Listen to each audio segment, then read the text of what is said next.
Hi guys, welcome to my channel KshethraBhoomi'sVlogs. ഞാനാണ് ക്ഷേത്ര. ഇന്നത്തെ നമ്മുടെ വീഡിയോ നമ്മൾ ചെയ്തിട്ടില്ലാത്തൊരു വീഡിയോ ആണ്. ഇത് ഞാനിപ്പോൾ പുതിയതായിട്ടാണ് ചെയ്യുന്നത്. ഇന്ന് ഞാൻ വായിക്കാൻ പോകുന്ന എൻ്റെ ഫേവറേറ്റ് ക്യാപ്റ്റൻ അണ്ടർപാൻസ് ബുക്കാണ്. ഇത് പാർട്ട് 1 ആണ്. പാർട്ട് 2 ഞാൻ എൻ്റെ സെക്കൻഡ് ഈ ബുക്കിൻ്റെ ഫസ്റ്റ് പാർട്ട് ഇതാണ്. നെക്സ്റ്റ് വീഡിയോയിൽ ഞാൻ ഇതിൻ്റെ സെക്കൻഡ് പാർട്ടാണ് വായിക്കാൻ പോകുന്നത്. അപ്പോൾ നമുക്ക് ഇതിൻ്റെ പേരൊന്ന് നോക്കാം. പിന്നെ ഇത് പേപ്പർ പാക്ക് എഡിഷൻ ആണ്. ഇതിന് കളർ ഇല്ല, പക്ഷേ സെക്കൻഡ് ബുക്കിന് കളറുണ്ട്. അപ്പോൾ നമുക്ക് ഇതിൻ്റെ പേര് നോക്കാം. ഇതാണ് ആ ബുക്കിൻ്റെ പേര്, Captain Underpants and the big bad battle of the Bionic Booger Boy part 1, the night of the nasty nostril nuggets. ഇത് the sixth epic novel by Dave Pilkey. Squishy action, smooshy horror, gooey laughs. അപ്പോൾ നമുക്കിതൊന്ന് വായിക്കാം. ഇതിൻ്റെ price 250 rupees ആണ്. ഈ ബുക്കിൽ 28 chapters ഉണ്ട്, പിന്നെ 167 പേജസ് ഉണ്ട്. നമുക്കിത് വായിക്കാം. അപ്പോൾ നമുക്കിതൊന്ന് വായിച്ചേക്കാം. First page. Hi everybody and welcome to another one of our disastrous misadventures. Before we get started, check out this comic book to get the full scoop on our story so far. ഇതാണ് ഇതിൻ്റെ പടം. Second page. George and Harold proudly present the awful truth about Captain Underpants, a Rehouse Comics production. Once upon a time, there was two cool kids named George and Harold. We dumb and me too. They had a mean old principal named Mr. Crab. Grr, hey bubs, blah blah blah. One time, Mr. Crab punished George and Harold. You have to obey my orders.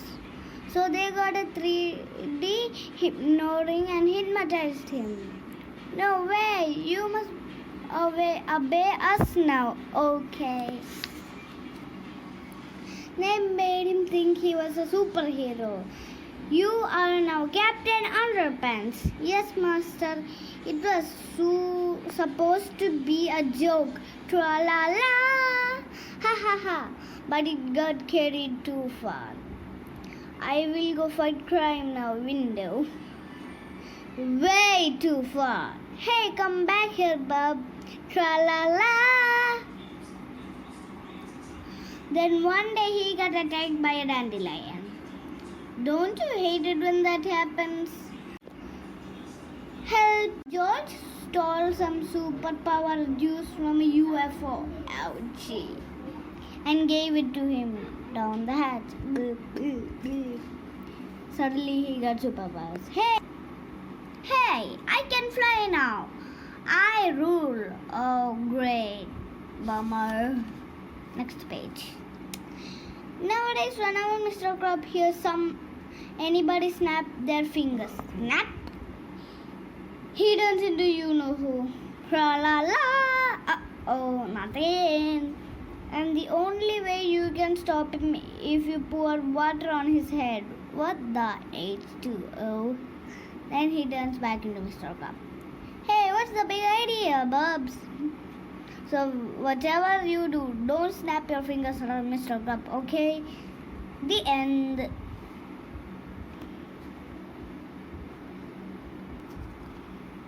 Chapter 1. George and Harold. This is George Beard and Harold Hunchins. George is the kid on the left with the tie and the flat top. Harold is the one on the right with the t-shirt and the bad haircut. Remember that now. Please wash your hands after using toilets. George's and Harold's grade in school were much like whales in the ocean. They rarely rose above sea level. Please wash your hands in the toilet. Melvin's neatly, however, he's the kid down with the bow tie and the glasses. Always got straight A's because Melvin was so academically gifted, people just assumed he was a lot smarter than George and Harold. But that wasn't true. George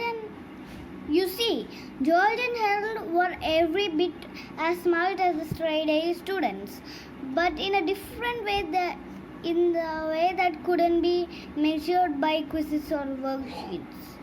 Please wash your hands in the toilet. Maybe George and Harold couldn't spell very well or remember their multiplication tables. Perhaps their grammar weren't no good neither, but when it came to saving the entire planet from the nasty forces of unrelenting evil, there was nobody better than George Beard and Harold Hutchins. Next page. Then next വലിയ photo. Please wash your hands in toilet.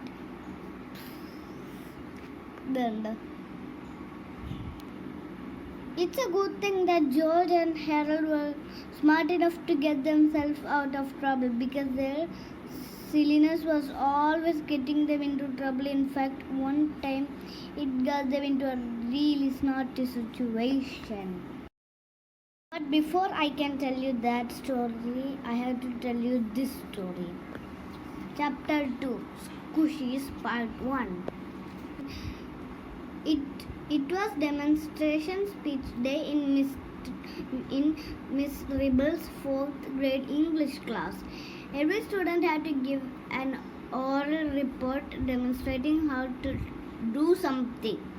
First up were Tim Bronski and Stevie Loupner, who demonstrated how to give a speech they hadn't prepared for. They got a D.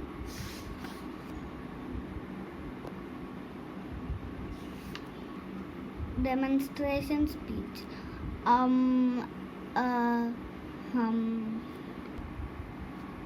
Next up were Jessica Jordan and Stephanie Wyckoff, who demonstrated how to cook a frozen lasagna in a pop-up toaster. After the firemen left, it was George and Harold's turn.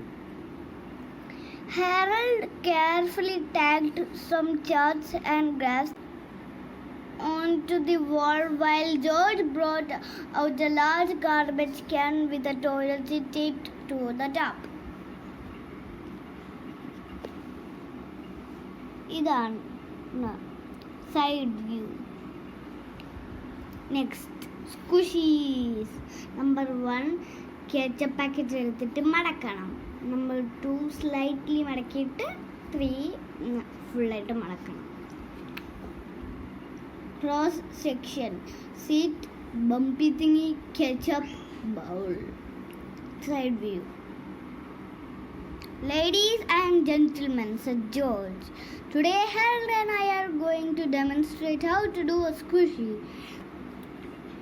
First, you need 2 packs of ketchup and a toilet seat. Next, said Harold as he pointed to their display chart. You must fold the ketchup packs in half and carefully place them under the toilet seat.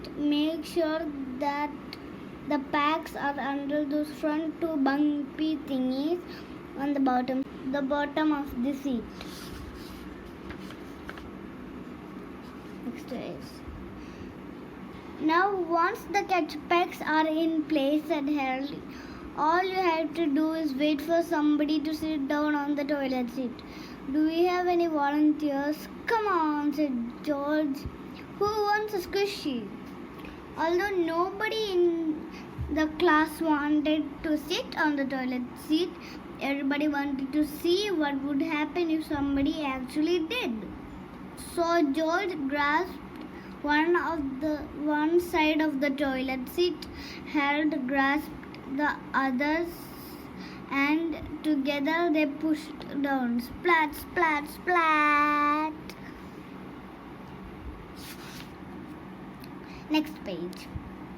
Everyone in the class was thrilled except for the two kids sitting directly in front of the toilet seat who was somewhat less than thrilled. "Hooray for squishies," the children shouted. Now, normally George's and Harold's teacher, Miss Ribble, would have been very angry about this particular demonstration speech. She would have yelled on about imitatable behavior and how it's not nice to spray ketchup into people's underwear, but Miss Ribble had changed quite a bit since the last book, and now she was all about fun. Come on, kids," shouted Mr. Ribble. "Let's run to the cafeteria and grab some ketchup packs. Squishies for everybody!" "Hooray!" cried the children as they bounded from their seats and dashed toward the classroom door. "Not so fast!" shouted Melvin Sneedley, who stood blocking the door with his arms spread defiantly. "You guys are so immature." Chapter 3 ഞാൻ next എപ്പിസോഡിലാണ് വായിക്കാൻ പോകുന്നത്. അപ്പോൾ ഇന്നത്തെ എൻ്റെ video ഇഷ്ടപ്പെട്ടെങ്കിൽ like ചെയ്യണം, share ചെയ്യണം, subscribe ചെയ്യണം, ബെൽ ബട്ടൺ ക്ലിക്ക് ചെയ്യണം, കമൻറ്റ് ബോക്സിൽ കമൻറ്റ് ഇടണം. Stay home, stay safe, bye. Subscribe ചെയ്യാൻ ആരും മറന്നേക്കല്ലേ. ബൈ.